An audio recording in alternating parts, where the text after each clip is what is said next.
तर मग मित्रांनो आलो आता शेताकडे. मग काय आल्यास एक थोड्या वेळाने लगेच आपण ती वैरण वगैरे कटिंग केली. कटिंग करून कातरून वैरण ठेवली. मग काय जनावरांना पाणी पाजविले आणि मग थोड्या वेळाने सगळ्यांना चारा टाकून दिला. मग काय पुन्हा आलो, म्हैस बघत होती, म्हशीला पण चारा टाकून दिला मित्रांनो. चारा टाकल्यानंतर मग झाली जेवण वगैरे केलं. तेवढ्यात आपला श्वान होता. श्वान म्हणला टाक मला बी 2 घास, म्हणून टाकला त्याला बी. आणि मग पुन्हा श्वान म्हणला आता तो पण खा 4 घास, म्हणून खाल्ला आपण 4 घास. आणि मग झालं जेवण. नंतर एकदा जनावरांना एकदा चारा टाकून घेतला. मग काय थोडं बसलो होतो निवांत, श्वान आला. मग श्वानला थोडीशी माया केली, प्रेम दाखवलं.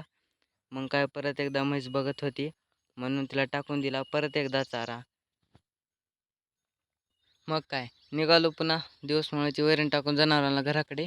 व्हिडिओ जर आवडला असेल तर लाईक करा, शेअर करा,